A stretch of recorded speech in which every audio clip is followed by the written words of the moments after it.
The following is brought to you by the Social Suplex Podcast Network.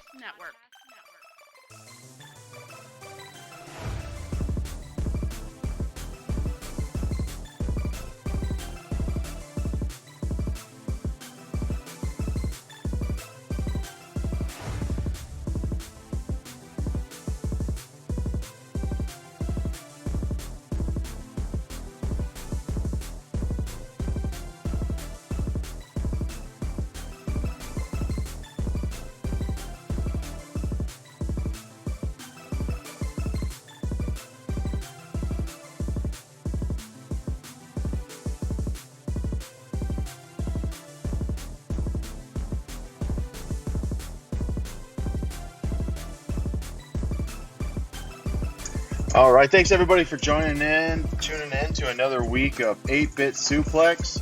We're ready to talk all things Impact Wrestling and a little bit from the world of video games here. As we mentioned on last week's show, Sandy's going to be on a brief 2-week hiatus, going around changing the world, doing things, and we wish her the best as far as that goes. She'll be back with us towards the end of the month here. But I'm joined tonight by a very special guest from here on the network, the Social Suplex Podcast Network. And that is from One Nation Radio, Mr. Rich Latta. Rich, how you doing, man? I'm good, man. Just glad to be here. I love, doing guest spots on podcasts. And when Josh number 2 was like, yo, I need you, I was like, hey, let's set it up. So definitely glad to be here. And hopefully I can, just facsimilate a reasonable impression of the great Liana Dos Santos. Yeah, many have tried, Rich, and many have failed. Well, we'll see what big things we got cooking up from Sandy. I'm happy to have you here. I think I first mentioned this to you a couple of weeks ago that it might be happening. Might need you to step in. You've been ready to go from the get-go. We are going to get into a game that you and I both play that we talk about in our group chats that I think the rest of the group gets annoyed with because they don't play the game. But for us, it's a lot of fun to talk about it. And that's Fire Pro Wrestling. We'll get into that, after we talk a little bit about Impact this week. And Rich, before we get into it, I got to ask you, because I'm not as familiar with the TNA Impact product. What's your experience watching TNA, watching Impact? How familiar are you with kind of what they're doing now? Or, how closely do you keep tabs on it now? So I'll watch it from a distance. I'll pay attention to what's going on. So Sure. There's a couple wrestlers that I'll follow in there and and see what's going on with them. How close are they to the title? What's their contract status? Different stuff like that, because Impact's kind of rapidly changed, and since the emergence of AEW, to where Impact is kind of like what Ring of Honor used to be. It feels like they are a high-class feeder system, but still a place people can go and be on TV in some form. As far as my history with Impact, I would randomly see it throughout the mid-2000s and be like, what is this thing with the 6-sided ring? This looks like the wrestling in Mexico, but they're not Mexicans in there. So, or at least some of them weren't. So, right. I would see that, but never really paid attention to it, because all throughout the mid last decade, I didn't or the 2000s, I didn't watch wrestling full time. I was a child fan of the Attitude Era, and then came back around when The Rock came back. But in between that, I was aware of what TNA was. I saw when Hogan, of course, when he came in with their their version of the NWO in 2010, when Dixie Carter tried to basically restart the Monday Night Wars. I was aware of that from a distance. I wasn't an active wrestling fan. Of course, Bret Hart was on the other channel.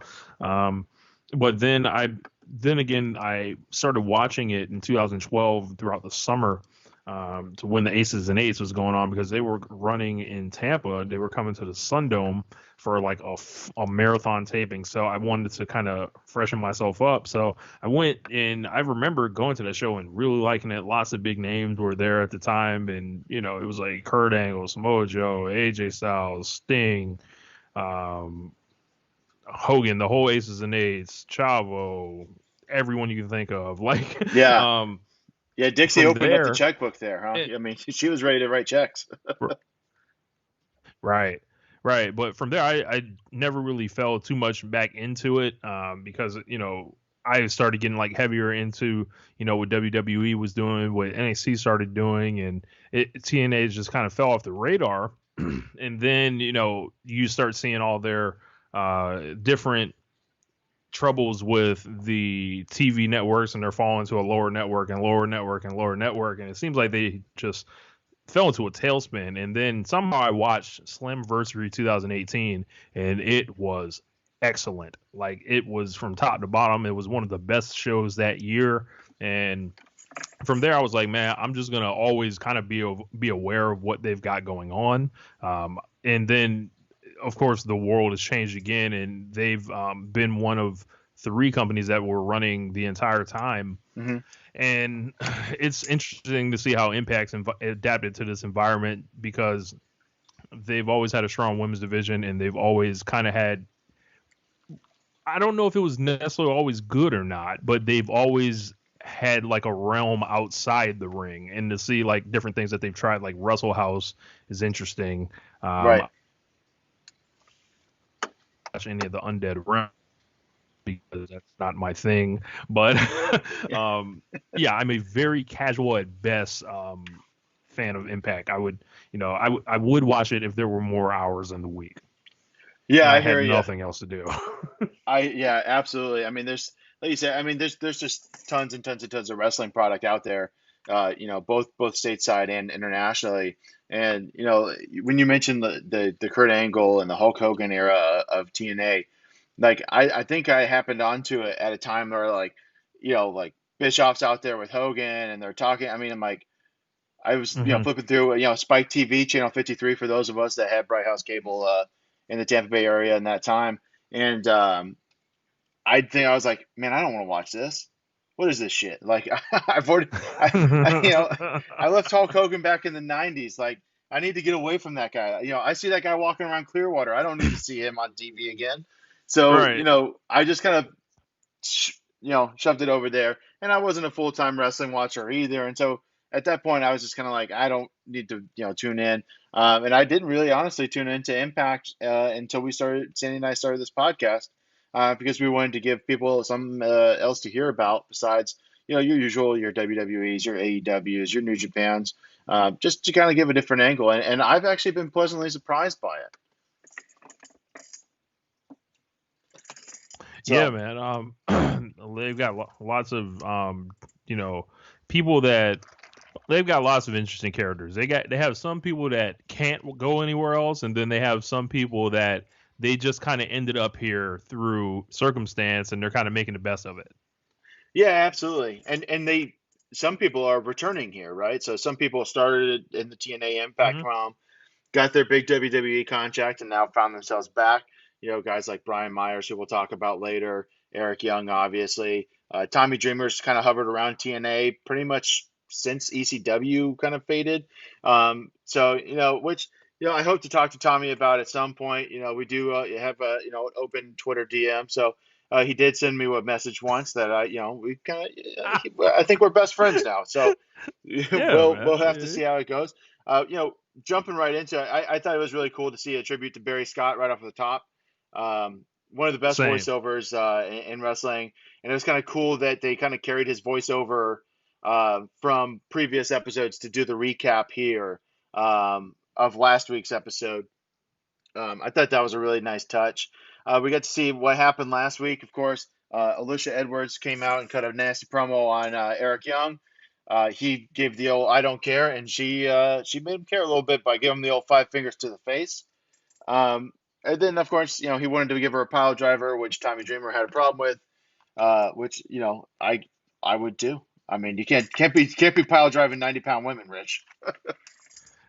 Yeah, she was pretty upset, and Eric Young looks like a complete psycho now. It looks like he's he looks like Hardcore Holly in a strange way now that he's like cut like the beard off and he's got like the blonde hair. Yeah, I made the point to Sandy when we first started talking about Eric Young that he's probably the only guy in history that's ever shaved his beard and looked more crazy because of it. So correct. But we get that recap of last week, kind of setting up what this week's going to look like. And this was actually a pretty match heavy episode here of Impact, Rich. Typically, we've only been getting about 4 matches total, and that included like Wrestle House matches, which are like 2 minutes, kind of silly little ones. Hmm. But they went pretty heavy here. There was I believe, supposed to be a talking interview type show with Rob Van Dam called the Whole Effing Talk Show. It didn't seem to debut here like it was going to, which I'm not going to complain about. But you know what? I am very happy that we got to see this match right off the top from the Knockouts division, which we've talked about is probably the strongest division, probably a division that at any given point here in the near future could get decimated by contracts and different things like that. They have some really talented women there. But we see what I would say probably 3 out of the 4 of this women in this match are people that want to see them in other promotions. So we get Deonna Purrazzo, who is your Knockouts Women Championship holder, with Kimberly teaming up against Kylie Ray and formerly known as Sue Young, now currently known as Susie, in a tag match here, which is setting up kind of, we see this in wrestling. Kylie Ray's the #1 challenger. You're going to see some tags. They said next week they're going to get Kimberly versus Susie in a one-on-one. So they're kind of like the #2s are going to battle it out. I guess we got a little bit of time to Bound for Glory, which I think is where this match is going to take place. But Rich, what did you think about this match here? I thought it was a pretty good match. It was like Susie is clearly doing her gimmick. She's a wrestler that I've paid attention to probably since 2015, like when she was working in Shine. She was doing the Undead Bride gimmick. Seems like she's changed a little bit, and it looks like she's added more either muscle or something like that. Like she looks like a completely different wrestler in that time. Kylie Ray is a phenomenal athlete. You can just see how she goes around the ring. She's just like, you can tell she's a workout warrior. She's probably a CrossFitter. And Deonna Purrazzo, she comes out with the title like she's completely reinvented. She has this look on her face like she knows she's the woman. And I'm not really a fan of Kimberly, but even she was like pretty good here. So I thought it was a solid opener, and it was just like everyone kind of, Susie was doing her gimmick. Kylie Ray was doing a great hot tag, and Deonna was she's a world champion right now. for lack of a better description. Yeah, that's a great description.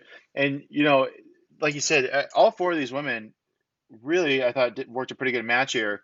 And you kind of hit the nail on the head with Kylie Ray. I mean, when she steps into the ring, the talent level of the ring was already high, but when she steps in, it seems to just kick up that much more.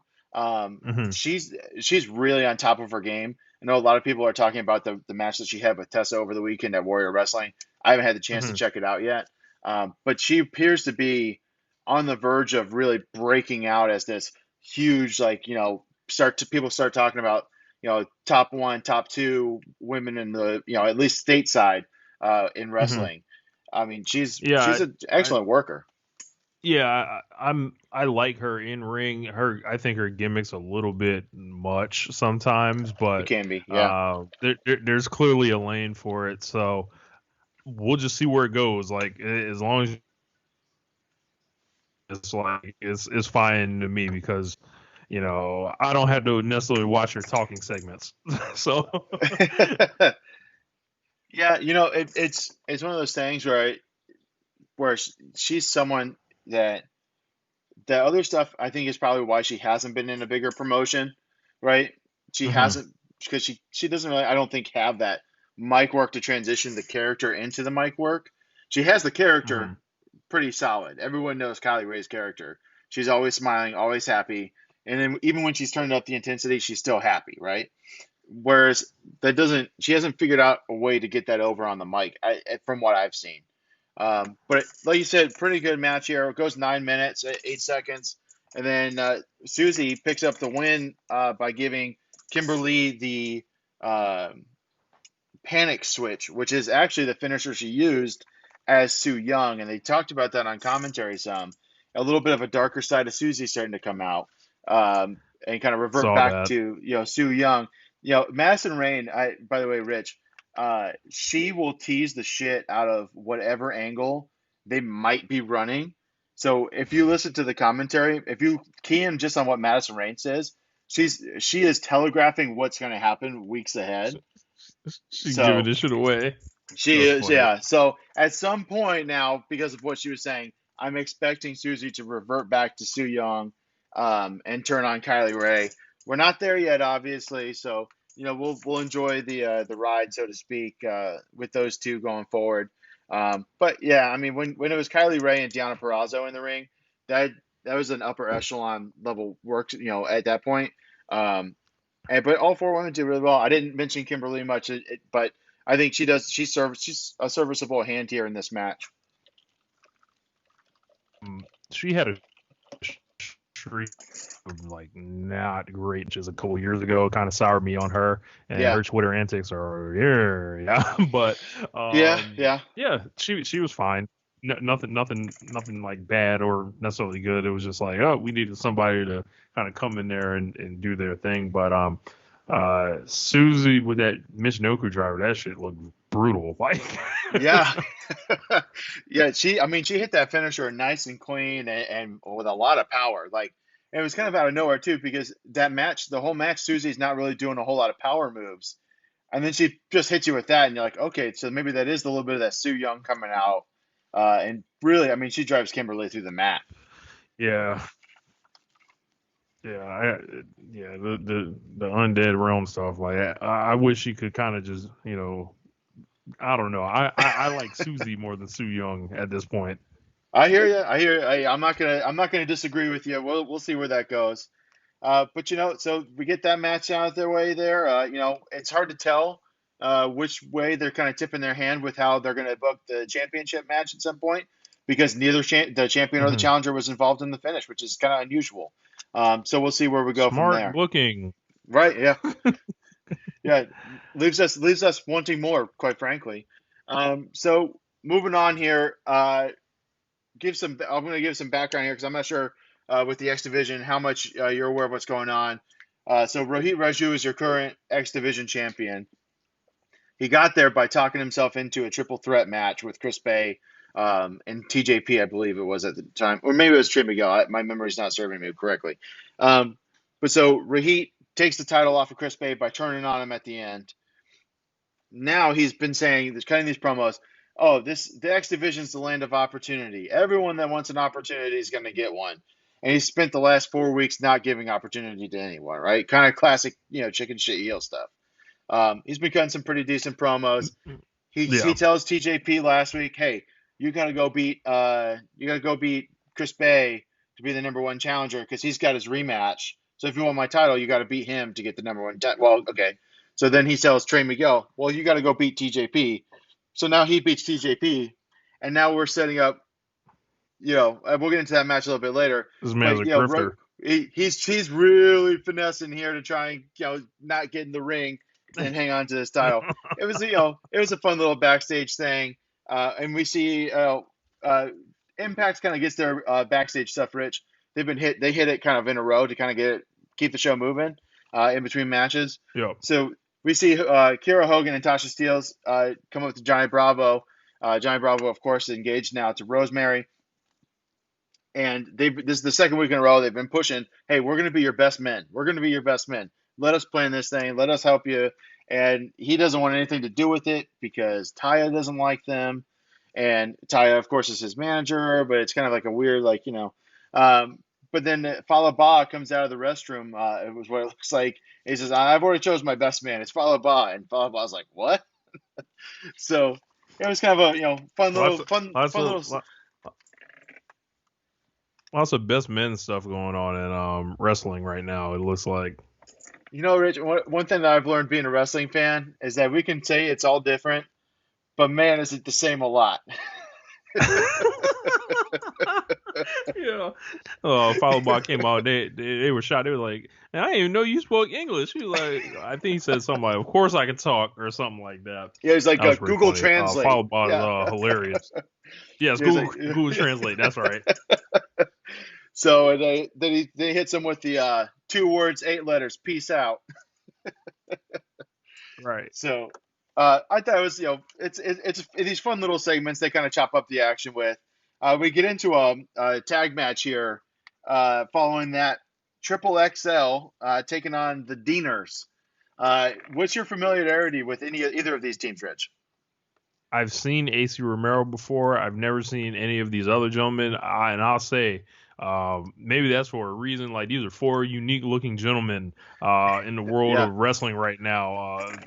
Two of them are really, really big and fat, and two of them are really ugly. So this is an old fashioned match right here. Yeah, it was a little bit of, as our friend JR would say, a little bit of a slobber knocker here. Only a 4-minute match. I don't know how much longer Larry D and AC could really go for. When we had Jeremy Donovan, of course, of the ASIP podcast, Keeping a Strong Style on the show, he had said that AC Romero is actually a lot more athletic than he's been showing in Impact. He'll do suicide dives and different things like that. So I've seen him do that before.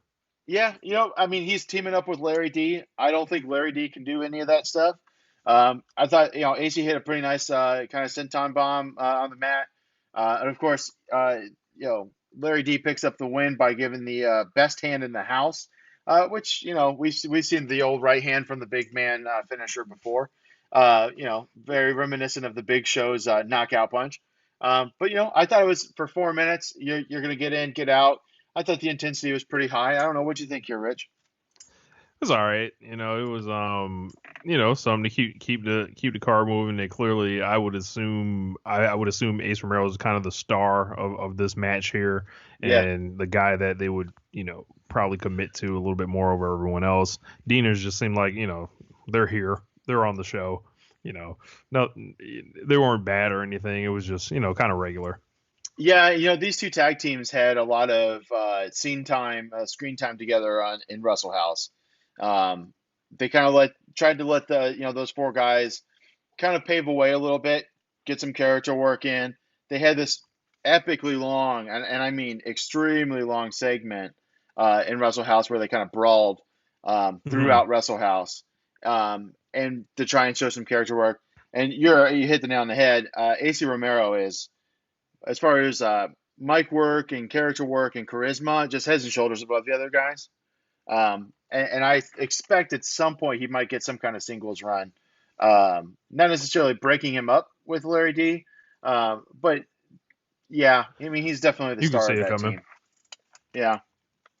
So after that, they actually transitioned right into another match, which is unheard of the last few weeks here on Impact Wrestling.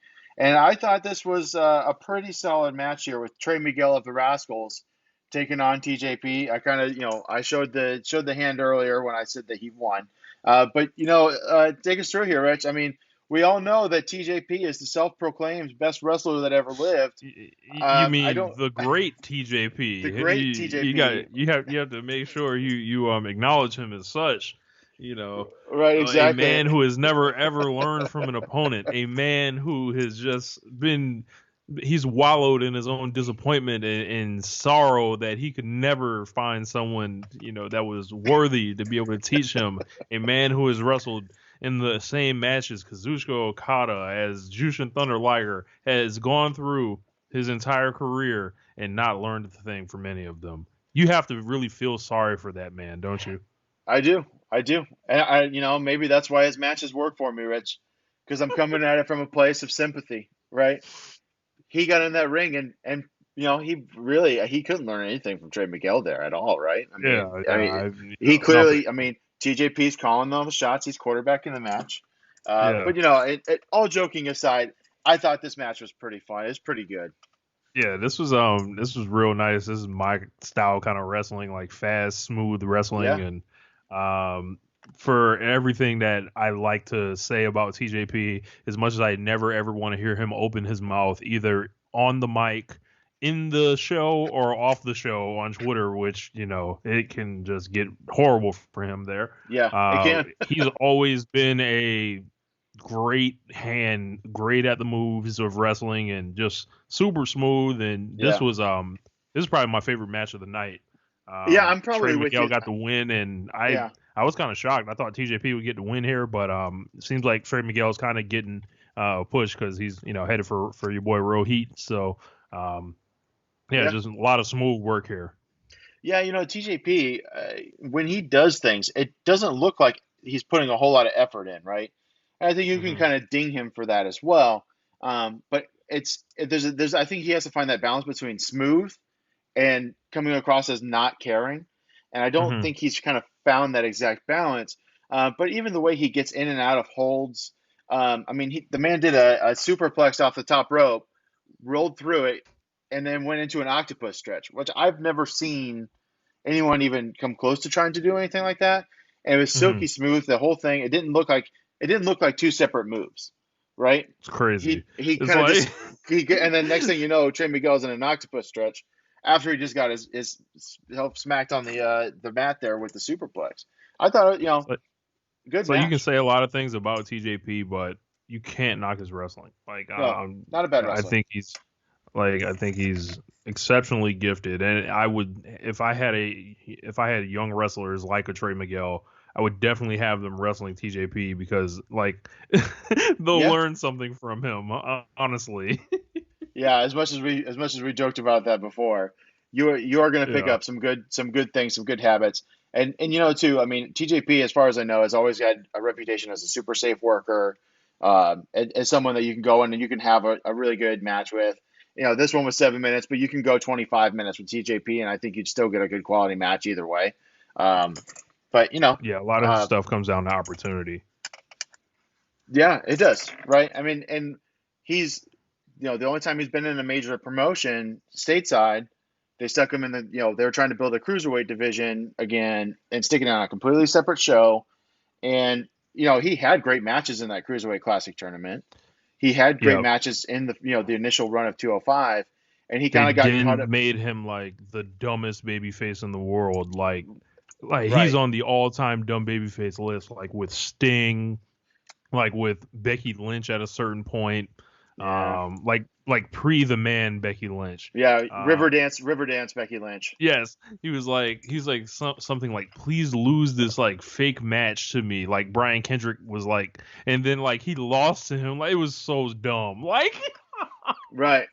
Bro, like there are archived episodes of One Nation Radio of me and James clowning on that shit. Yeah. No, and it deservedly so, right? But that said, I mean, think about that.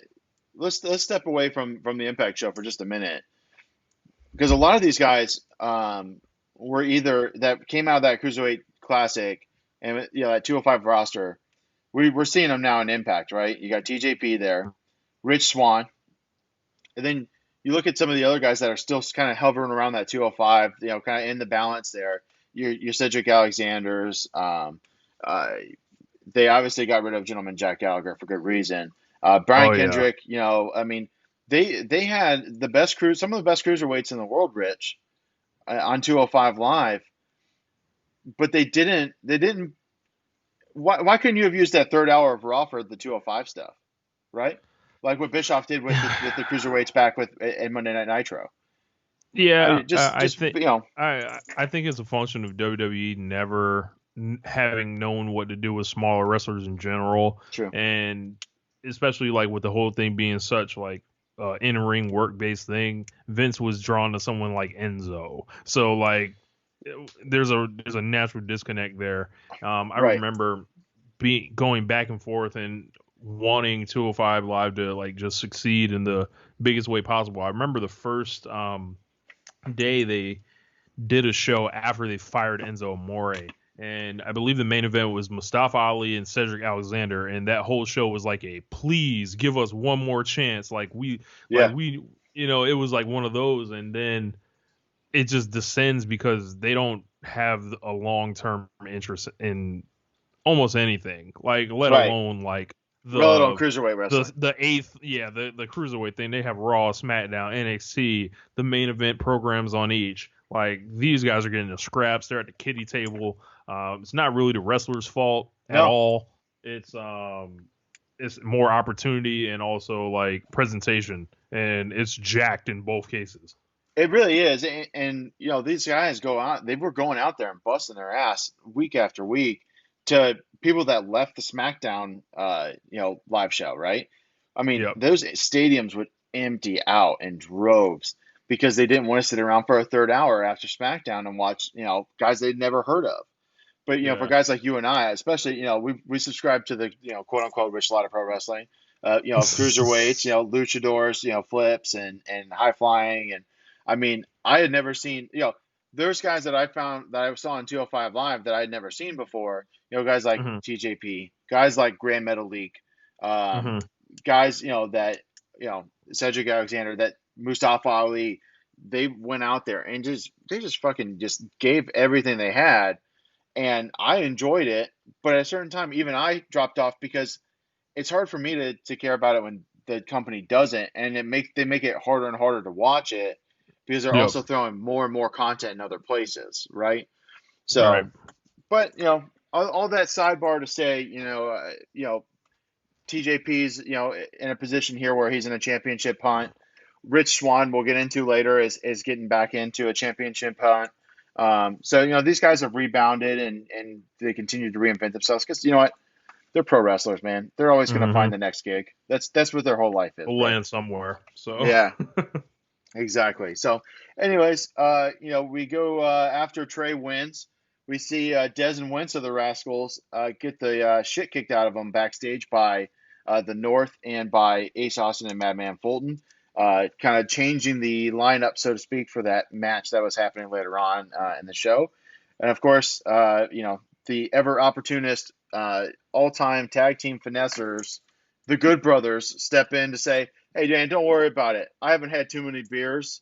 Talking shop beers. We'll wrestle with you. No worries." And you know, it's so these guys are they baby faces?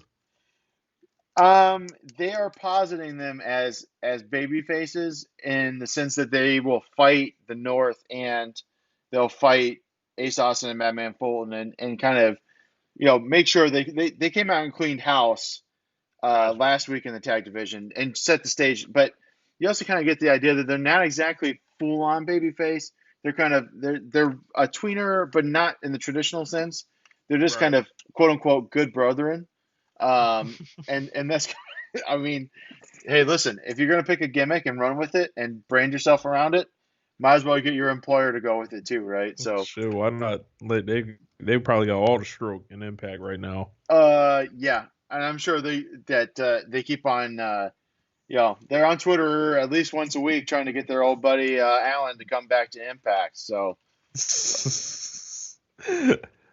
I don't Don't think there's see. enough. I don't think there's Anthem Sports has enough money to sign AJ Styles and keep anyone else on the roster. I don't think there's. You would watch AJ Styles and a broomstick for 2 hours every week. Damn. Which honestly, I mean, that actually might not be a bad episode of TV to watch once. But we'll see what happens with Sir Allen, but I don't think he's going anywhere. So Rich Swann, as I mentioned before, comes out here and cuts I thought pretty good promo here with Scott D'Amore. Yeah, good emotion. It Yeah, was I thought some of it got hokey at the end, like how fast Demore kind of flipped and was like, "I see the fire in you," but besides that, like I thought Swan was like, because this is like Swan's in a main event position, a world title program, if yeah, you will.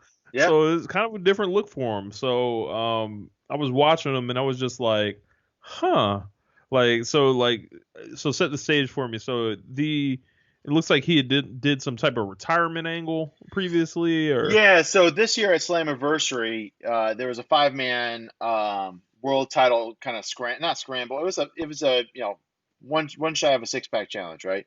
yeah, So Eric Young was a surprise last minute entry. It's supposed to be a 4-way. Eric Young yeah, shows up. It's a 5-way match. Um, at maybe second elimination, it was an elimination match. So um, at some point, Rich Swann gets the roll up on Eric Young and eliminates him.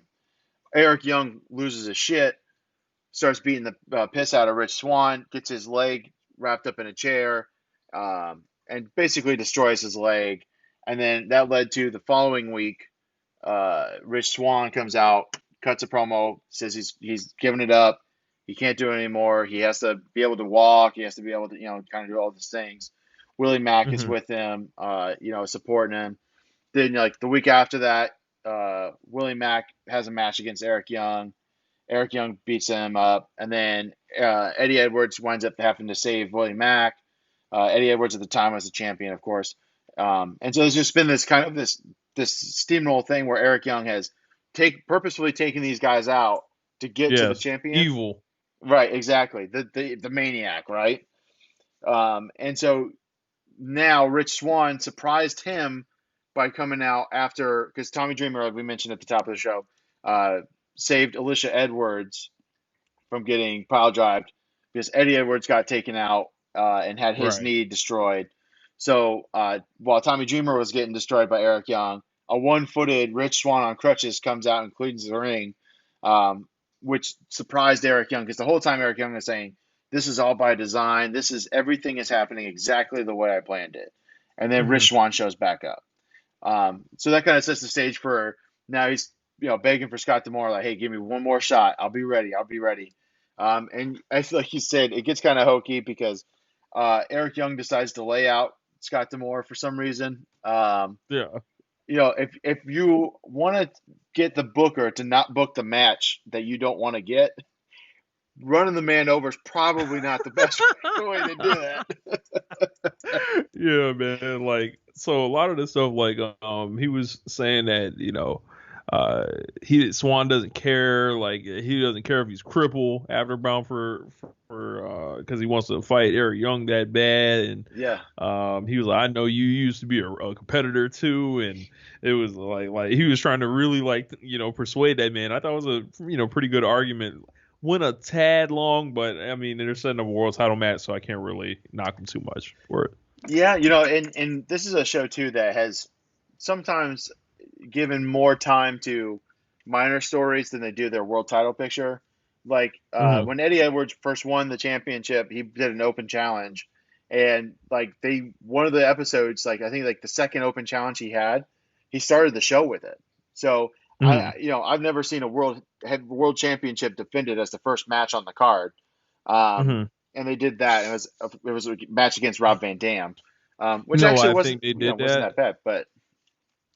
I think that wasn't that fresh off of their pay-per-view where they had a bunch of new people watching kind of. It was a couple weeks after. It was after that. Yeah. That's right.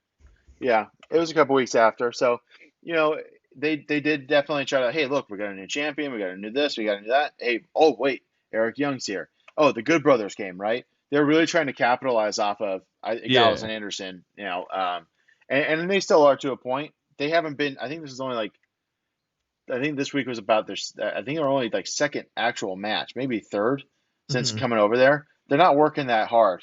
They're just good brethren in the back. You know what I mean? What a shock.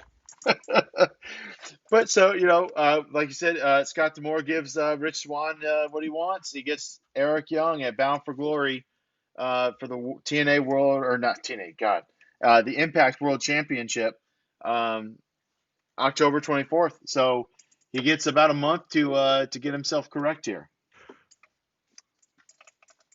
Yes, sir. And so we set up for after that we get round 3 of Brian Myers, who of course, Rich, I'm not sure if you're aware, he is now going as the moniker the most professional wrestler. I saw that, and he's going up match number 3 with Willie Mack, third week in a row. Willie Mack is someone that Sandy and I have just gushed over on this show because a man that size shouldn't be doing the athletic things that he's doing. I mean, the man does standing moonsaults. He does, planches to the outside. I mean, it's stupid stuff. The guy, he does kip up. I mean, you name it, he does it, right? I mean, he's a fun wrestler to watch. And he gets himself here in round number 3 with Brian Myers. Yeah, for those, if you've never seen Willie Mack, right, he's built exactly like the Junkyard Dog. Same body type. If you put white pants on him and thump on his ass, it would be like, hold on, right. But he's so much of he's a great athlete. He's just the stuff you see him do, like you mentioned, is just all right, man. Why aren't you further in your career? Why aren't you on a higher level than Impact? But Yeah, he's immensely talented. Obviously, they've got I know in the past he's ran into, folks not liking the aesthetic that he Hmm. has, like some, the look, and that's kind of held him back. But right here in Impact, like, and Brian Myers was pretty good too. It was like, man, like, I guess you can work too, and there's a lot of there's something to be said for opportunity, and Yeah. Impact is a place where people can get opportunity. So like, even someone like, as low on the WWE totem pole as a Brian Myers, we all know this guy has something to offer. Like, he's been training people for years. Hmm. So like, you can't be a bad wrestler and be a trainer. Like, it doesn't work like that. So Right. You but don't yeah, get too this many this this students was if you're a bad solid. wrestler. Yeah. Right. And now he in his school he trained MJF, didn't he? He's got MJF. He got Chris Statlander as well. Yeah. So two big time trainees there. And yeah, I mean, I thought he worked a pretty solid match. Brian, he definitely has a solid hand. And Rich, when you work 211 straight losses, I think you kind of learn how to work a pretty good Yes. match. That's right. I forgot So about that. yeah, Unbelievable. So like, wins and losses in WWE so bad, like, you don't even remember all the L's that this man's taken. yeah. Unbelievable. And he's done a pretty good job, I think, in the weeks that he's been back in Impact, because he came back after Slammiversary as well, doing a pretty good job of making people kind of forget about Kurt Hawkins. I mean, Right. because when you watch him, I'm not thinking about, oh, he's about to take this L, right? So, Right. but he won the first two matches against Willie Mack by being cheap, by being cheater. Even though he's supposed to be professional, he's Right. still out Right. there And cheating they his ass put that off. over really hard. They They did. put that over really hard. They Like, did. thank you. Yeah. Like, So and I was like, man, this is a very insider ass gimmick, but okay, I guess. right, yeah, and so we see he pulls the top turnbuckle pad off, and unfortunately for him, it comes back to bite him in the ass, which we normally see when someone takes the turnbuckle off. But you kind of had that thought of, well, I mean, he cheated twice and won already. Maybe he'll get a third time to win against Willie Mack, and so I don't think they're done with this program. I think neither guy's got really any motivation to move on past it. Um, but we'll kind Right. of see where these guys are going to go. Maybe they have at some point. I theorized with Sandy that they might get to a point where there's just no DQs and just really just go ham on each other and cheat as much as you want. You're probably right. So this after this comes a really interesting backstage segment with Moose, who is the self-proclaimed TNA World Heavyweight Championship. I didn't slip that time. Yeah. That is the actual championship belt that he claims to be the holder of, which Scott D'Amore does a pretty good job of burying by saying it's a prop that he uses to be a made-up champion. So prop belt. Right.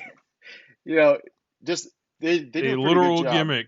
They do a pretty good job of burying the past. They really tried to do that when they're not doing their flashback segments every week. Right. But Moose decides that he's got someone he can call for help. This was strange, wasn't it, Rich? This was hilarious because there's nothing that says you can't do this, right? No. But it just makes you look like, hold on, like, because he never says Chris Jericho. No. He never says like anything aside from like, hey, Demo God, like, and he's having a phone conversation. Right. So like, yeah, man, I know you lost that belt, but it's a phone conversation, but you don't know if he's actually on the phone. You don't know if there's no one on the phone. It was just, I was like, yo, only Impact can do this because not enough people are watching. They would get buried if they did this anywhere else. Can you but imagine? For them, I think it works. If someone in WWE had a one-sided phone call where they said, "Hey, Demo God," and then they ended their phone call with, "Hey, next time the bubbly's on me," people on the internet would be losing their minds. Correct. We would have heard about this before watching this today, Rich. Correct. Like, I had no idea that this happened. Like, you have let's just call Moose. He's kind of that upper mid card. He is a champion, so to speak. Right.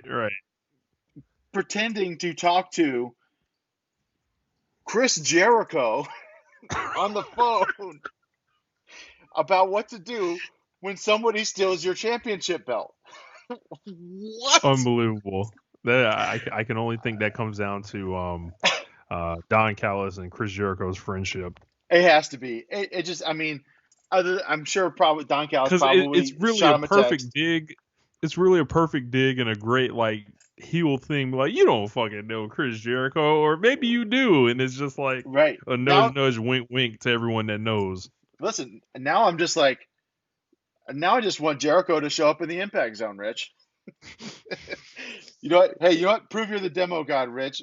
Go in the Impact Zone and see Yeah, what kind of numbers and you can pop a draw, rating. okay? Unbelievable. Bro, Bring that that's rating up to a solid 200. that'd be hilarious.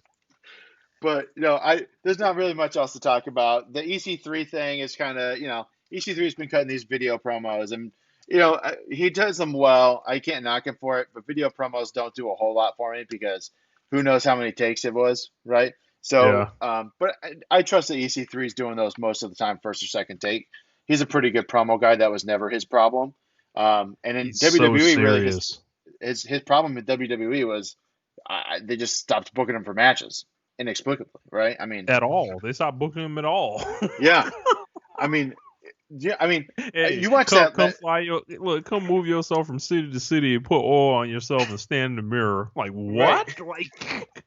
Like when you watch that ladder match for the North American Championship at NXT New Orleans, you watch that guy go out there and bust his ass and look just as good as everybody else in that match. You're thinking, man, I can't wait to watch more of this guy. And then you don't. Bro, because they don't. He intentionally goes out there and was like, I am not no pretty boy. I will come out here and buy it. I will wear this fucking ladder. I will take whatever move, like clearly like going out there to wrestle to prove a point, and it didn't fucking matter. Like, no. And it doesn't make any sense. It doesn't make any sense. And Sandy and I have tried to make sense of it. It doesn't make any sense. I mean, he has the quote unquote look that Vince likes. He was taking all the worst bumps. I mean, he'll take any bump. He doesn't care.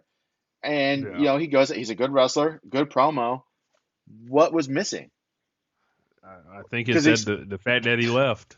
I don't know. But, maybe it's payback for, being on TNA all those years and trying to take the brass ring, so to speak.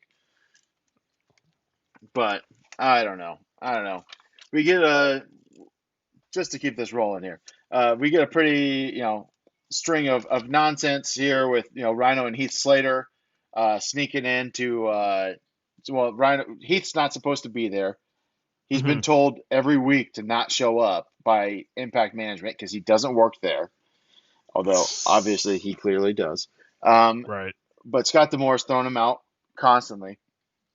And so we see Rhino sneak him in. They're both wearing their hashtag Heath for Impact shirts to try and get him a job at Impact. They're going to steal money from Hernandez so that Heath can buy more. So Heath can buy more commercial time for his Heath for Impact campaign so he can get a job at Impact. Because, as always, Heath has kids. Correct. We move real quick here to the photo shoot of one Tenille Dashwood, who had last week promised that she was returning to work at Impact this week, which apparently just meant that she was going to be taking photos. And, of course, that's interrupted quickly by a very annoyed Jordan Grace, which is going back to a couple weeks ago when Tenille interrupts Deonna Purrazzo's black tie affair to celebrate being the Iron Woman Knockouts champion. Jordan Grace is like, yo, what the fuck? Like, you said you were going to like be actually like working your job, not being an Instagram model. And Tenille's like, whatever, man. Like, I'm here. I'm working. Yeah, this was it's some corny shit. A choice. Yeah, this was a choice. And but it looks like we're going to see Jordan Grace get her hands on Tenille Dashwood next week. Might have to tune in because, my reputation precedes me when it comes to Jordan Grace. And if you know, you know. Yeah, absolutely. I mean, hey, listen, I'm right there with you, buddy. On top of that, I mean, she is a really, really solid worker. I don't think I've seen a bad Jordan Grace match, at least not recently. Um, so interesting to see. Tennille hasn't wrestled in a while. If they actually have the match, it'll be interesting to see kind of where she's at. I was not a big Yeah. NXT watcher at the time of Emma. I don't know. I mean, were you ever a big fan of hers, or just kind of like kind of So kept it she had rolling? something. She had something at one point, and then it seemed like she just kind of got to the main roster and then like laid it down. Like there were a lot of women that were coming right behind her that were just more talented, flat out. Sure. Um, and I don't know exactly how hard she's like going to prove like that, she's whatever level talent that she thinks she is. She seems to have, when she shows up, she has fans that will follow her and all that, but I feel like I haven't seen it for a long time in her. So Yeah. she's got a great opponent next week, so she won't have any excuses. No, she won't. No, because I think Jordan could probably carry most of that roster to a pretty solid match if they wanted to. But we'll see what happens. But sticking into the knockouts division here, this is part two of Taya's mini feud here with Kiera Hogan and Tasha Steelz. Of course, last week Taya defeated Tasha Steelz in a pretty quick match. I mentioned on this podcast last week, Rich, that when Taya hit Tasha Steelz with the Road to Valhalla, it was the most brutal um, performance of that move that I've ever seen. I mean, Mm-hmm. Tasha caught her face flush on the mat from that. Um, for the listeners and for you, Rich, if you missed that particular move, go back and find a clip of it, because I don't know how Tasha Steelz was able to brush her teeth in the morning. It was pretty brutal. But this is a pretty quick match here. I'm a big fan of both Kiera Hogan and Tasha Steelz. Um, Taya is obviously Taya. I mean, she's world renowned as far as females wrestling goes.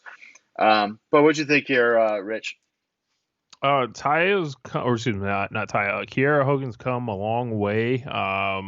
Before this is another wrestler that I've seen in Shine years ago in like their formative stages, and it was like she was a pretty face, but there was not really much there work wise. She was taking some good bumps in this. It was short, but she's a couple more years into her career and kind of growing more confident with herself. And you can just see like in her ring entrance and how she's carrying herself. So, Yeah, um, I think Tasha probably Taya, helps she's that too. certified. Yeah, So yeah, yeah, Taya helps, or Tasha helps with that. yeah, Taya's certified. She's a super vet. We all know about her. yeah. Exactly. Like I always say on this, if you want to just lose yourself for a couple hours, go watch her AAA matches, especially the Hmm. ones with Tessa. I mean, not that I'm trying to put Tessa over, but those matches are absolutely incredible. Um, but yeah, I have a three. strong mind.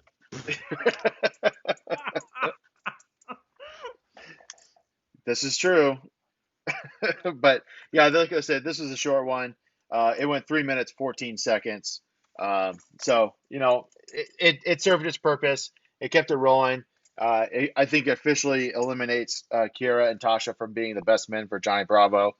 Um, you know, it's interesting though that I mean Kiera Hogan does get the win because of a distraction from Tasha Steelz.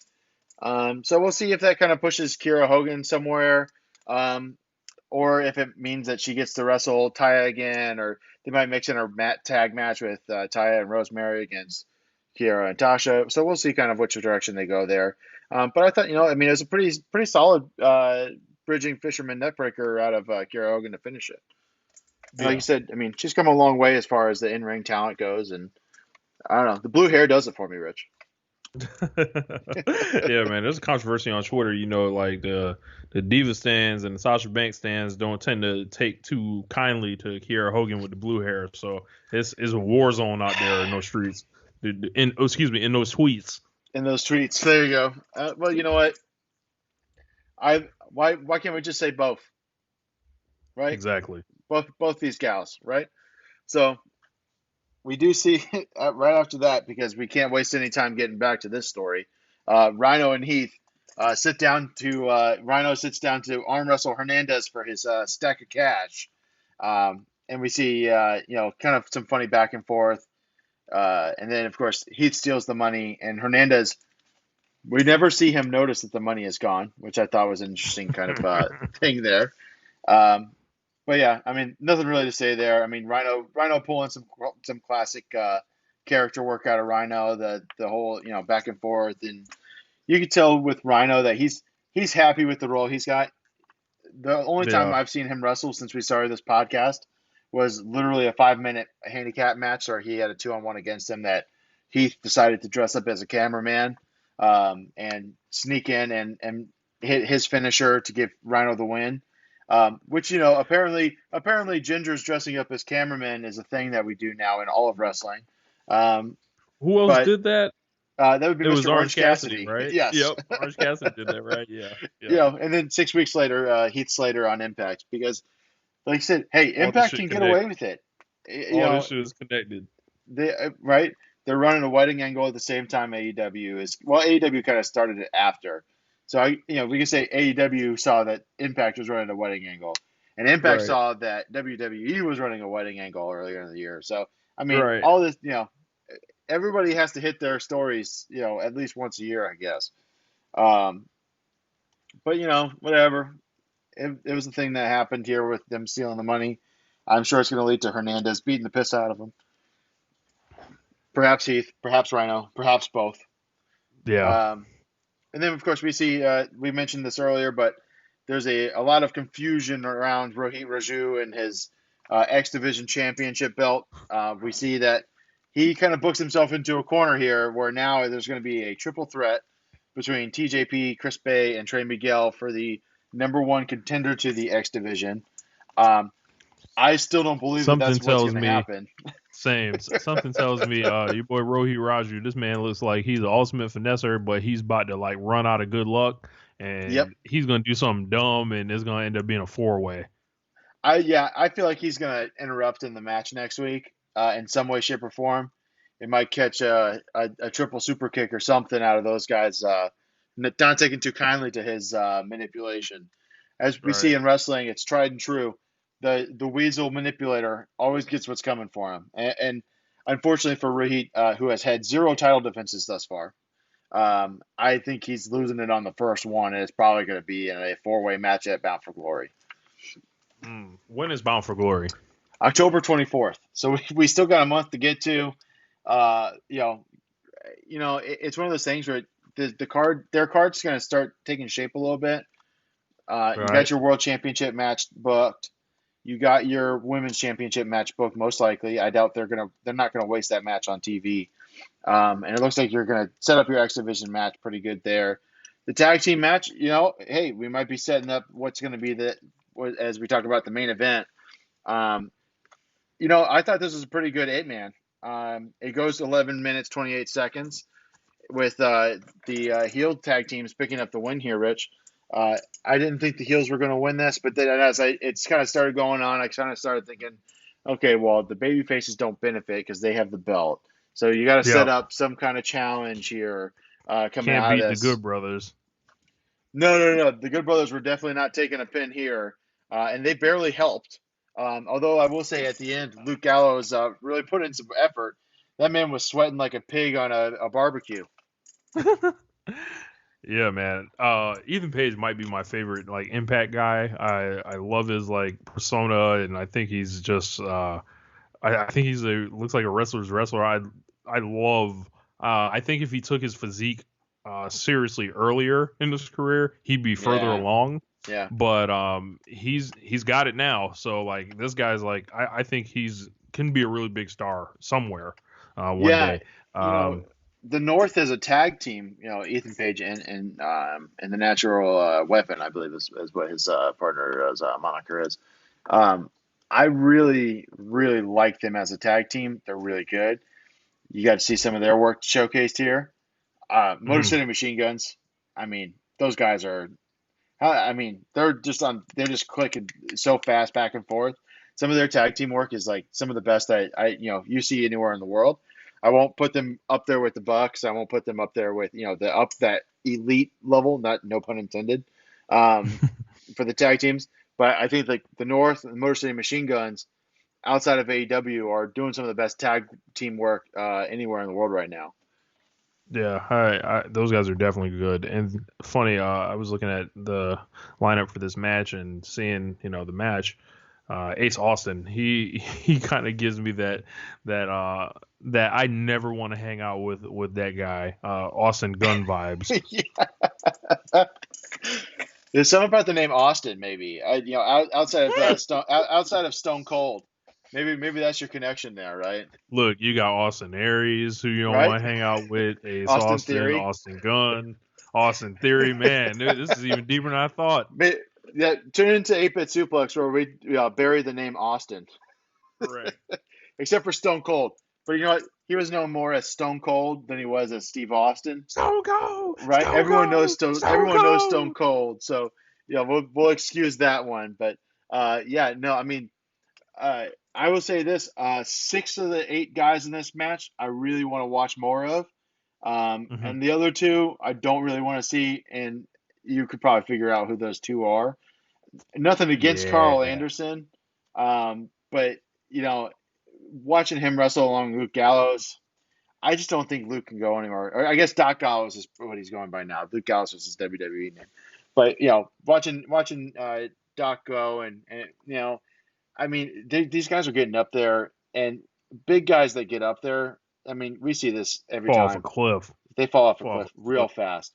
So, but these guys, like, I think they benefit from having friends in the right places everywhere. They will always have a job. They will always be able to get big bags in this sport, and I think that's like a function of kind of what they got going on here. We know they're probably have a lot of stroke here. They're probably not going to lose too often. And then, they're probably going to end up back in New Japan. So, like, these guys are on my list of elite level workers that I always talk about. Yeah. No, and I mean, we haven't speculated on this show about, like, contracts or, pay for their talent. But you have to imagine that they're probably close to if not the top paid guys in Impact. They're probably outside of, a few of the other WWE cast-offs. They're probably the most recognizable people on the roster, right? So I think so. I can't imagine that Impact's not trying to bring in more viewers that way, and paying for that. Because I mean, look at the other WWE guys that recently left that are there now: Heath, Rhino, Brian Myers, Eric Young, right? And then you have Rich Swann's been there, TJP's been there, Rob Van Dam's been there. Tommy Dreamer's been there. I mean, there's a lot of ex-WWE guys, but out of all that, I mean, Carl Anderson is known worldwide. Look, they've got new money, and then they can wrap themselves in like the fake Bullet Club aesthetic. That I don't know how much like life is left in it, but it's probably worth something. Yeah, I mean, you see NXT tries to make hints to it every chance they get. I mean, for God's sakes, Rich, I mean, Gallows and Anderson were known as the Club, right? I mean, right. Just listen, just pay whatever New Japan wants you to pay to be able to say Bullet Club. You want to. Think about the profit sharing. Think about that. Oh, nope, never mind. Nope, we're not paying for that. Can't be doing that. No, can't make our fans happy, can we, Rich? Nope. we don't want this together, wrestling world. We want this shit all broke up. Absolutely. So, but that's it. That was the main event there. Ace gets the pin after the North does the dirty work. That kind of set up a bad taste in their mouth. But Ace tags himself in, gets the old pin, and we'll see if the heel tag teams don't have a fight before they decide who's going to challenge the Motor City Machine Guns for the titles. And I assume that honestly it doesn't matter because I think the Good Brothers are probably taking the titles at Bound for Glory. Yeah, it looked like a lot of like everybody like on the Fallout, like they're stealing the pins. The North are pissed. Motor City Machine Guns lose. The Good Brothers just, kind of hanging out. So, Yeah. so everybody's mad about something. Yep. And I'll say this is that the tag division at Impact isn't that bad. I say obviously their Knockouts division is talked about with good reason, but I don't think the tag division is that bad. I think it's probably better than their men's single division. Because you have teams like the North, the Motor City Machine Guns, the Rascals are an excellent team. So we'll see kind of where that goes as we head towards Bound for Glory. But that's this week's episode. And Rich, before we get into talking about some video games here, I do want to say that support for 8-Bit Suplex and all your shows on the Social Suplex Podcast Network is brought to you by Manscaped, who is the best in men's below-the-belt grooming. Manscaped offers precision-engineered tools for your family jewels. They obsess over their technology developments to provide you the best tools for your grooming experience. Yes, no doubt. That keeps it on me. And there it is. If you listen to One Nation Radio, Rich loves to signal its ad time by just clicking on the Lawnmower 3.0 there. I have a Lawnmower 3.0 as well. I paid full price for it because I wasn't a host on the network. But you know what? It was worth every penny of it. Well, I should say, I will say, Rich, I didn't pay full price because I'm no fool. I used the promo code SUPLEX, and I got 20% off, and I got free shipping. And I talked about it on the podcast last week, Rich, but I used my crop preserver that I got in my my bundle kit there, and I used my Manscaped premium boxers when I went to All Out, and you know what? No problems. Normally, I'd be like, I'd get out of the car at the end of the night, getting in there at 4 a.m., 5 a.m. After those long Jacksonville drives, being in the heat all day, having to kind of waddle myself in. I was waddle free, Rich. Waddle free. So definitely head on over to manscaped.com. Use your promo code SUPLEX. Save your 20%. Get your free shipping. And while you're at it, go ahead and trim that junk of yours. Yes, sir. So moving on here, we are, when I first reached out to Rich, where I was kind of throwing out some ideas. Okay, hey, you want to do this? Hey, you want to do that? And Rich knew exactly what thing he wanted to talk about. He came at me with Fire Pro Wrestling. And like I said earlier at the top of the cast, this is a game that we both play. We currently on the PS4. I definitely am newer to the game than you are, Rich. So why don't you give us a little bit of kind of a history of yourself playing this game and kind of walk through, some of the different titles, some of the different consoles and things. Yeah, man. Fire Pro, I kind of ran into on accident probably in the mid 2000s. I picked up the version that they had for PlayStation 2, and it was where I was like, man, it was like, oh yeah, insane customization. And I always kind of heard about Fire Pro, like, peripherally, because the games were released on like Super Nintendo, but I was like, a PlayStation kid, so I didn't really get a chance to have Super Nintendo and all that. And I had Sega and stuff like that. But I got into it and I was like, man, this is really fucking hard to play. Like, yeah, I didn't know the timing of it. I didn't know the point. I was like, none of the moves work. This sucks. I'm not playing this. And then I literally like put the game back in the box for years and years and years and just never played it, whatever. Yeah. Then, I heard about the new one that they were releasing for PS4 and also Steam. I had it on Steam for a while too. And it was like, well, before they do that, I'm going to figure out how to play this. So I started watching YouTube videos and seeing, different people, with the booking modes and also basically how to play the game. And then in the new one, there's a really great how to play the game like mission mode that kind of tells you everything you need to do, and it's all timing based. And then once I figured that out, I was like, oh, the game just opened up completely for me. And then I was able to go back and play the PlayStation 2 and I'm like, oh, I can do it now. Still had the same game. Still have the same game that I bought in like 2005 to this day. Right. It works. And that's awesome. From there, it was like, well, why don't I try to play all those other Fire Pro games that ever came out? So I'm a person that loves to do illegal, tech things, and I modded a PlayStation 1 to my cell phone, and I modded a new Nintendo 64 to my cell phone through like ROM and all that. And I was like, all right, let's go get Super Fire Pro Wrestling X. You know how they always used to name stuff on like Super Nintendo. I remember talking with Josh of Keeping It Strong Style. He's like, yeah, man, one of the old ones, I'm not sure which one it was, but there's a story mode where like the guy kills himself or something like that, and it's nuts. Like, so Wow. That one is actually the Japanese only copy that was on PlayStation 1. I had that on my phone. That has WWF, WCW, New Japan, All Japan, and in Fire Pro, they obviously don't have the names for the clearance aside from recently. The new ones, like they, got branded with New Japan. So There were like, official guys, but the cool thing about Fire Pro is obviously a big creation suite. So there's the editing tools and the creation. You can do anything. I'd spend, but yeah, like, and I figured out, hold on, all these games relatively play the same. And once you figure out how to play, it's almost like any other great sports franchise, you know how to play forever. So that's kind of what I did. And then it was like, yep, I played all of them until the new one came out, and then I just decided I'm going to be a boss at this. And then I was like ready, and I'm playing on like level 7 of 10 comfortably. I'll play on 8 sometimes if I want a real big challenge.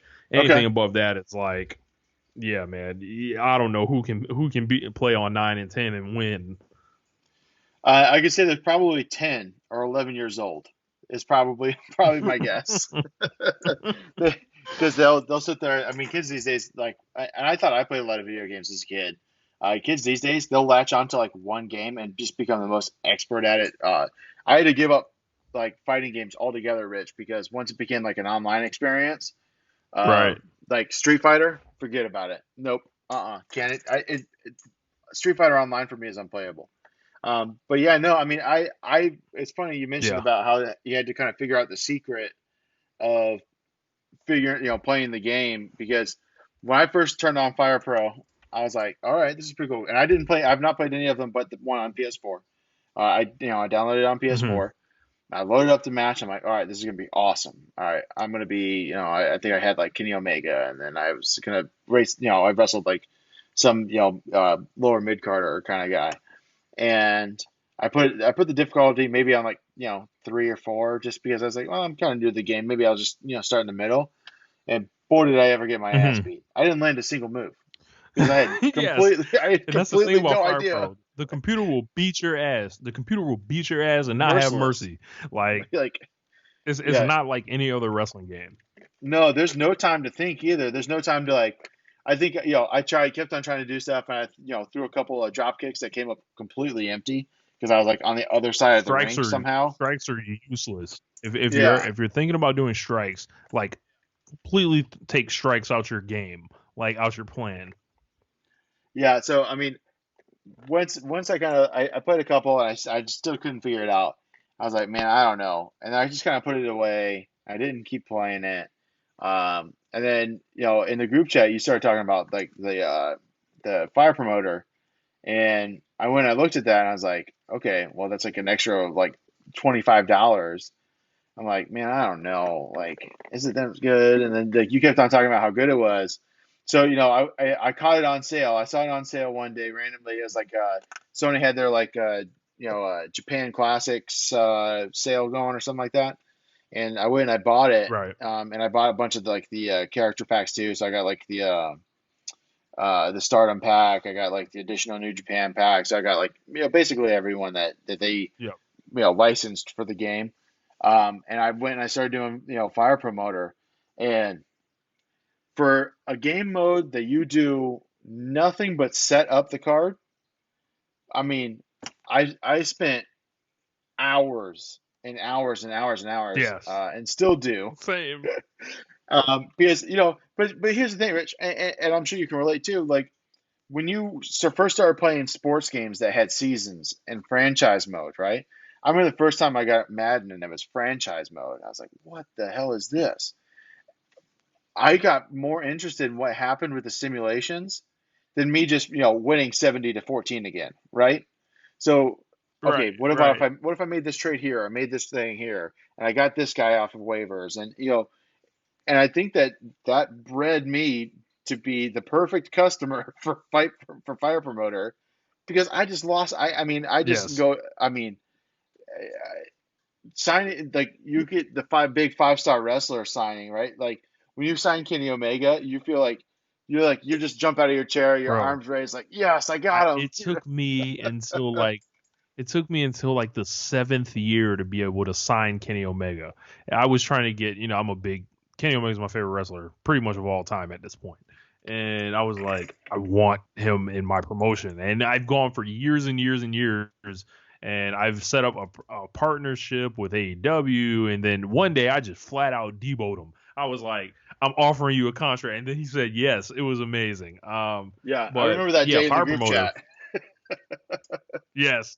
Yes. It's like I think I'm like 8 years into the mode, like maybe seven or eight, and I've got well over $100 million.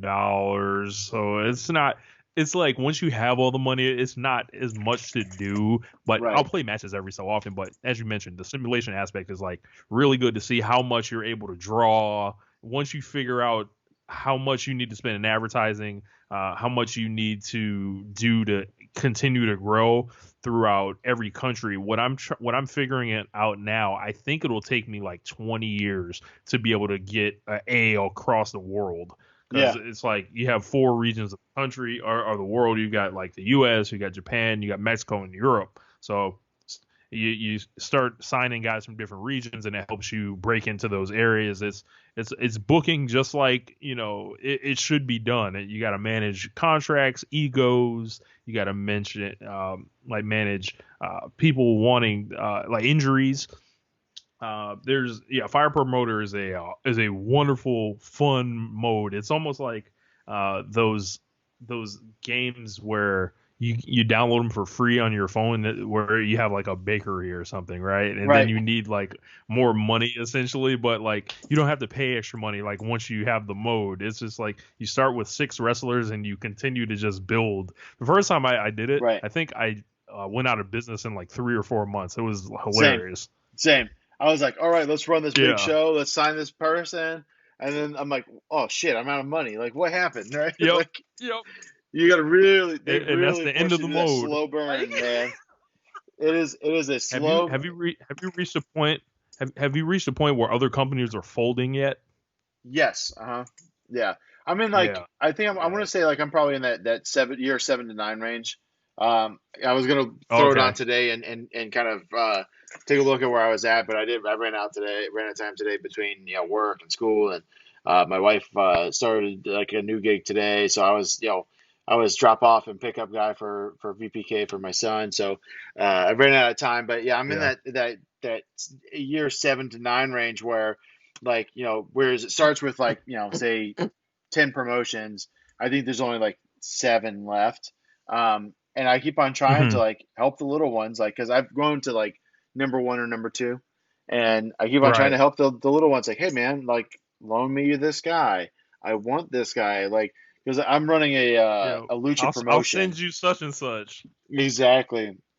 So I'm running a lucha promotion, and like I'm really trying to get like I got all the top tier lucha guys, which there's they're most of them are generic, but like I have like the guys like Desperado and uh, pulled over from New Japan, and some of them though like it's like listen, I'm in the right country, I have the right style that you want, I'm giving you like the Hmm. maximum contract offer, and you're still telling me no why, you know. Right. And it's like, well, maybe they think that I have too many guys like this, or I don't know.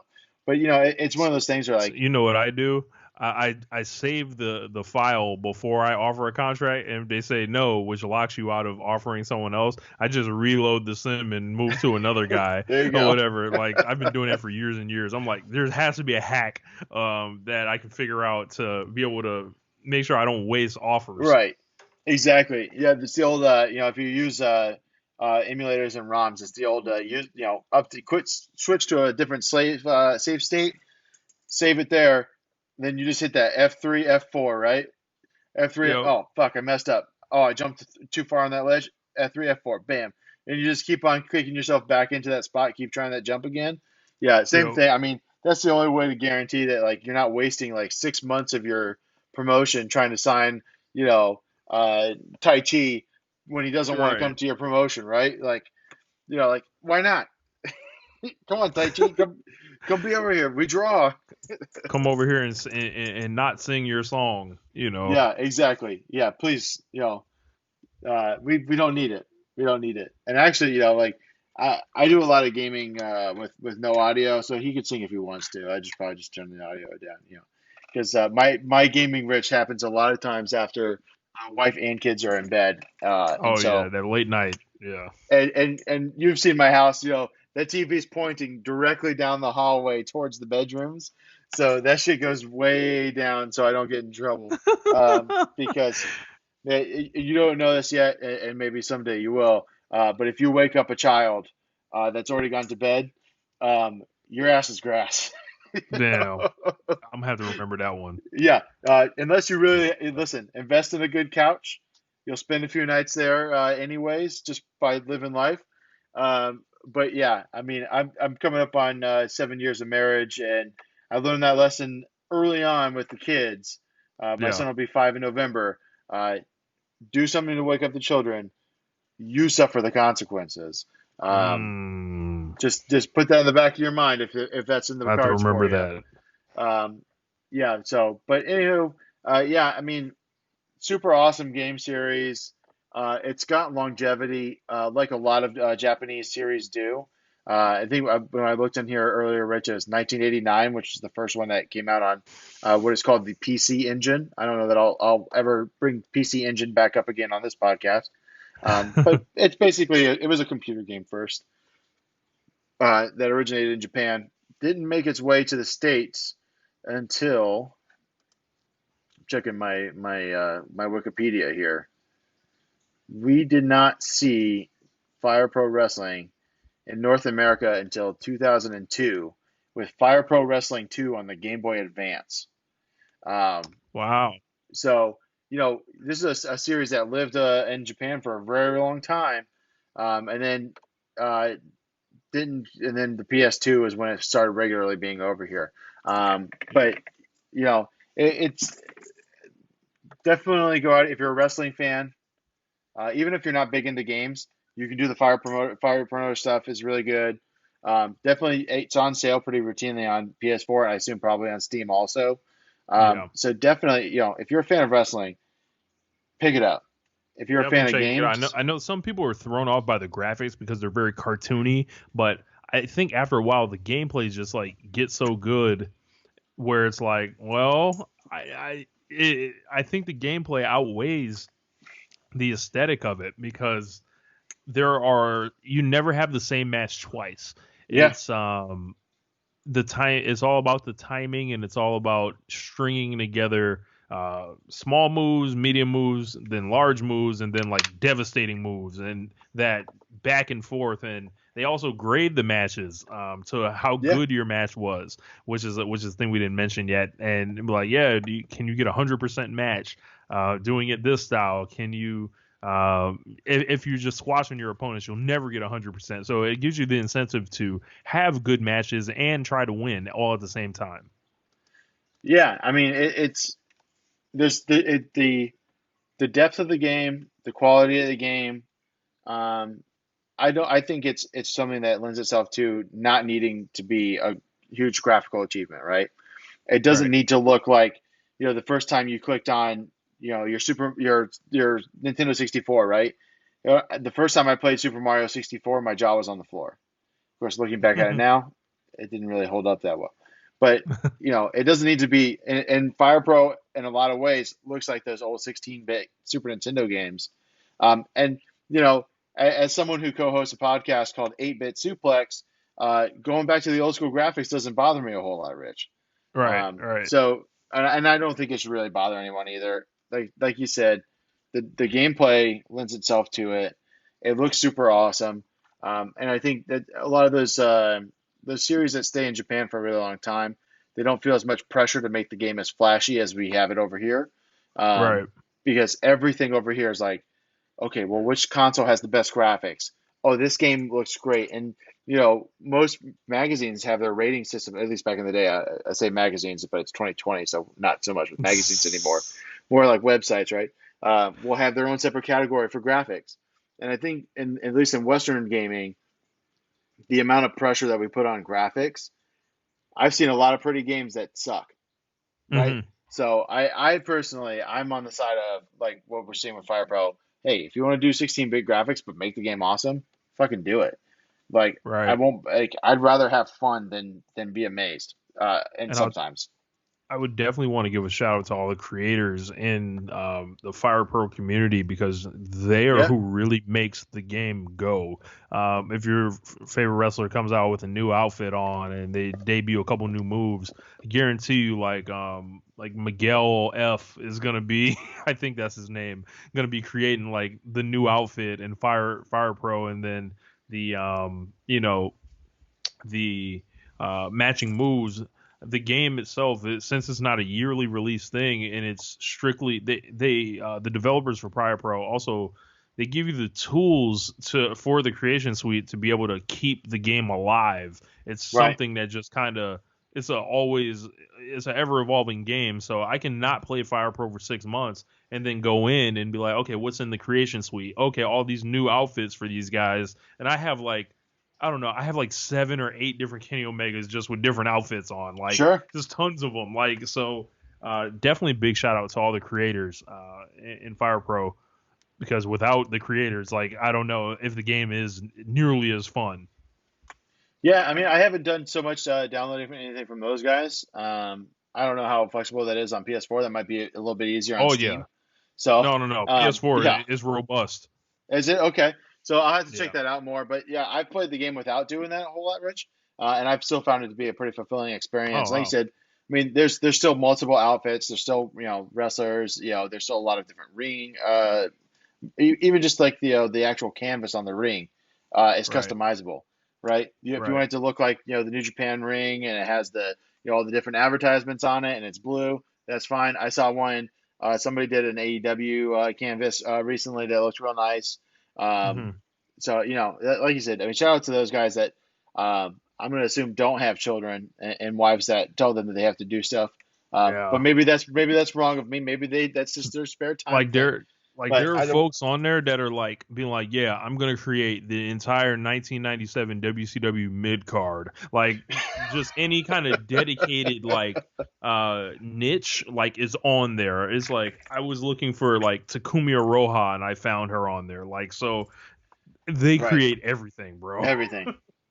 Yeah, I mean, you can take that initial roster, let's say whatever, because a lot of the Fire Pro stuff is random generation of the characters. Like you said, there's the licensing things and everything. But you can expand that roster is endlessly expandable because of the creative community. So yeah, definitely a big shout out to those guys.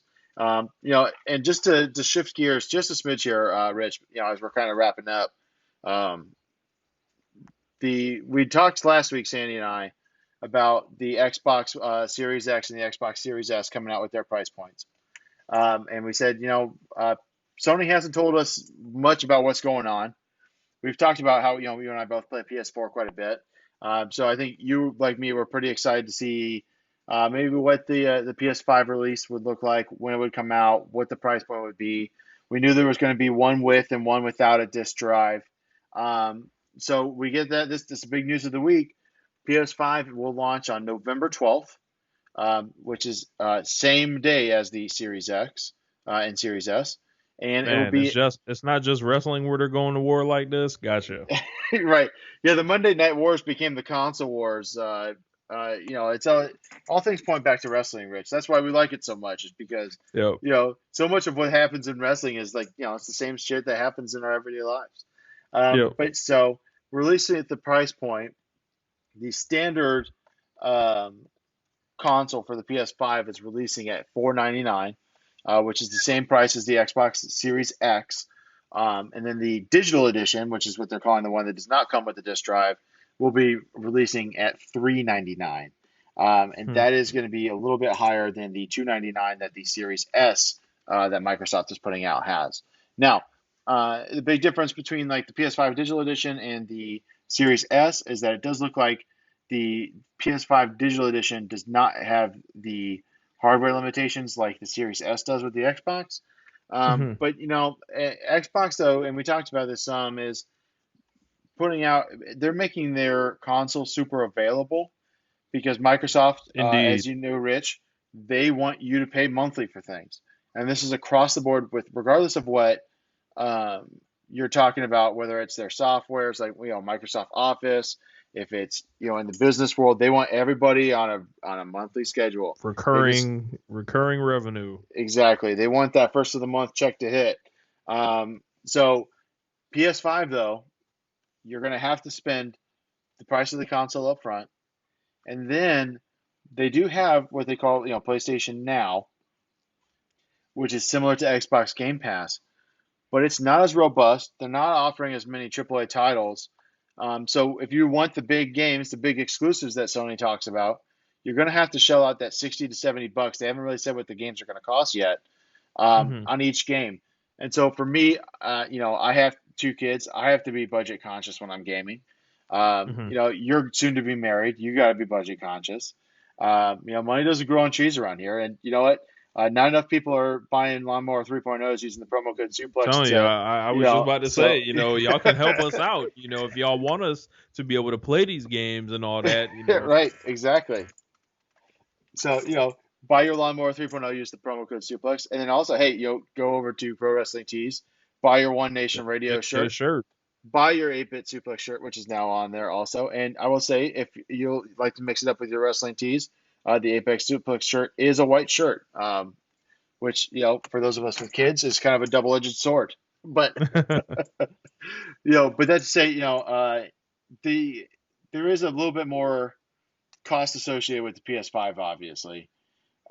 With the Xbox Series X, I'm looking at it and I can make it work in my monthly budget, right? I could say, oh, I can just go to Best Buy or GameStop or wherever and say I'm going to do the payment plan, and I'm only paying $35 a month, and that includes the Xbox Game Pass, which every single game that Microsoft produces is going to be on Game Pass, including the brand new Halo game on launch day. So Microsoft saying, "Hey, just keep this funneling this money, right?" And I did the Right. math last week with Sandy. I think if you do the payment plan for the Xbox Series X, it's 2 years. You're paying $35 a month, and it actually Microsoft winds up getting $850 out of you instead of getting $500 out of you. So they get more money out of you, but you're also as a consumer getting pretty good value, I think. But PlayStation And 4, it's just like a cell phone in a sense. exactly. So like, Exactly. Get the hardware in your hand and then make the money on the yeah, service. I think it's a very smart move by Microsoft. They're gonna reel a lot of people in that have always been PlayStation people. I think they're gonna quote unquote cross the line like it's Impact. But I think that's a really smart way they're trying to position this, especially when PlayStation 5, the disc version, launches at 500. It's like, fuck. It's like, what if I have slow internet and I can't Right. like download those games? Like when I buy a game, I gotta wait a day and a half to play it or something, and you download it. It just takes forever. Like it's like Yeah. you're paying this extra convenience. Like it doesn't lend itself to being the most you don't get excited to pay $500. I don't think, because No. it's like it's just like okay. And like you said But too, so with the digital edition, right? Okay, let's say it's only $3.99, so that's a little bit more manageable. But right. they haven't said how big the hard drive is on it. And the regular edition of the PS5, the hard drive doesn't even touch a terabyte. So Hmm. how much storage are you going to have on that PS5 that doesn't have a disk drive? And then, like you said, there's internet connection things. There's all kinds of stuff that if you're trying to And we just don't know how download big those everything. games are going to be either. No, they're going to be bigger than PS4 games. I don't know about Right. you. I personally run out of space on my PS4 all the time. Same. So and I don't download every game I buy. Like I buy hard Right. copies still. So Same. it's Like I every so often I'll do a digital, and then I'll mix it up here and there. If I catch a really good sale, or if it's a game like Fire Pro that it's pretty much only available digitally, that's when I get the digital copy. But I don't think we're at that spot yet with games where I can feel comfortable truly transitioning to a discless option. And I don't think they're putting enough hardware in the discless option to really make it a viable choice, other than to say, look, we're offering you something cheaper. You can't say that we're just. I think Xbox has the right idea with that Game Pass thing, to where it's like, all right, there's this big ass archive. You're going to pay for a monthly. You can play whatever you want. I think that's what PlayStation should be looking at. And I think they're actually behind on this. They are. And they have that service. And I had it temporarily, right? Because they had a couple games on there that I didn't get the chance to play. But they don't have the really big titles. And like even like they're saying, oh, look, with the PS5, you're going to get to play God of War. You're going to get to play Uncharted 4. Rich, Uncharted 4 came out years ago. Why is that a selling point for me to get this Game Pass for the PlayStation Now? I'm typically a sports gamer, so I'm like, where the sports at?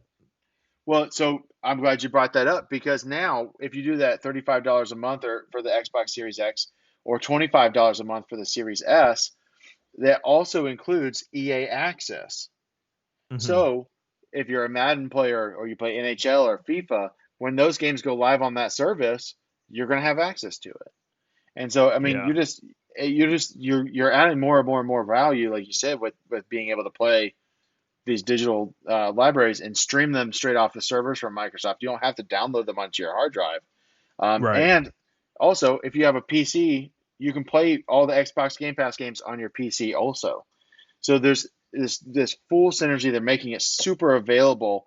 And I just think Sony's saying, well, okay, let me throw a couple of games at you, Rich. So PS5 has got exclusives, right? That's kind of their big thing that they want to push. Is spending $500 on a PS5 and then spending $60 on Spider-Man Miles Morales. Is that enough for you to go out and buy a PS5 full price? No. And to be fair, I'm not in the business of usually buying a system the first year anyway. I probably wouldn't buy it any time before, let's say, next Christmas or whatever. Not like Christmas 2021. Well, by that point, there'll probably be game bundles and things like that, special editions, and if you're a launch day buyer, like I'll openly admit I am most of the time. You don't get the special edition stuff. You don't get the cool stuff that comes with the game and the different print. Like I wound up I had a not a launch PS4, but I had a Destiny bundle, like the first Destiny, and then I wound up getting rid of that at a certain point, and then I repurchased the PS4 Pro when they came out with the Spider-Man edition, which is a pretty badass looking PS4. So you don't get that on launch day, but okay, so like Spider-Man Miles Morales is on there. You got Final Fantasy 16 they announced this week. It's going to be an exclusive to PS5. You got the Ratchet and Clank game. You got, the Sackboy game, which is, from Little Big Planet. I don't think any of those, and the new God of War was announced and things like that. I don't think any of those, especially at $60 a piece. Think about it. I mean, if you want to be a PS5 and get those 5 games, you're looking at over $1,000 investment. Yeah, I mean, mention it. Yeah, I will I get a PS5 at some point? Yeah, I am. But if I'm looking at, I want to get the new stuff, I want to play new games, I want to be ready to go. I'm probably I'm probably leaning Xbox Series X, which I've never been a launch day Microsoft guy, Rich. It's always been either Sony or Nintendo. They're opening the door, like, come on in. They are. And I think you're going to see a lot of people start like going backwards too, because like probably like this entire year I've made a habit of regularly playing PS3. Like I've considered doing like an NBA 2K13 resim for YouTube or whatever, just to kind of go back before like all the microtransactions and everything else. So like it's I think that the game, they're walking a slippery rope, like PlayStation, as far as like, we're PlayStation, like you guys will never leave us. Like it's not guaranteed. I don't think at least, but I No, could be I wrong. don't think so. No, there's always going to be that hardcore fan base that says, okay, Yeah, I know that all the best RPGs are going to be on PlayStation. I know that PlayStation. this type of game is going to be on PlayStation, and these are the games I love. I'm going to get a PlayStation. People might look at PC. They might look at Steam. Like they might do Yeah. like a lot of other options. And like I said, I mean, Microsoft is totally good if you want to play on a computer. Your Game Pass is good on that too. And oh, by the way, if you have an Xbox One copy of a game, you can play that on the new Series X. Right. Like it's backwards compatible. You don't have to buy the same game twice. So like if you buy an Xbox One game and then you want to they come out with a version of it for One X, you get a free upgrade. Like you get that game for the One X. You get that One X version. Whatever the better version is, you're getting up to that. Because Microsoft they got to figure it out. They don't care about the upfront cost. Yeah, they got to figure it out. As long as you keep coming to the well, they don't care. Just keep on turning that money over, right? Tell you. And, hey, just like the wrestling business, right? They're gonna keep doing the same shit until we stop giving them money. And you know what? I don't think there are people like us, Rich, that will never stop giving them money, and that's kind of part of the problem with some of the wrestling world. Yeah. Hey, listen, I'll call myself it. I am what I am. You know, so self-awareness is a good thing, Rich. But you know what? I think that's does it for this week's episode of 8-Bit Suplex.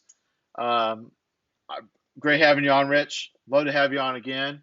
Oh, glad to be here, man. Yeah. You know, I know it's not the normal wrestling that you digest and talk about. I know it's a lot of like kind of re-engaging with some faces that you've seen before, and you're seeing them again for the first, you know, in maybe a fresh way. So I hope you enjoyed that. And you know, it was great talking video games with you. And for sure, man. Anytime Sandy's out, you're welcome to come back. And even if Sandy's here, you're welcome to come back. We'll do a triple threat episode. Oh, I appreciate it, man.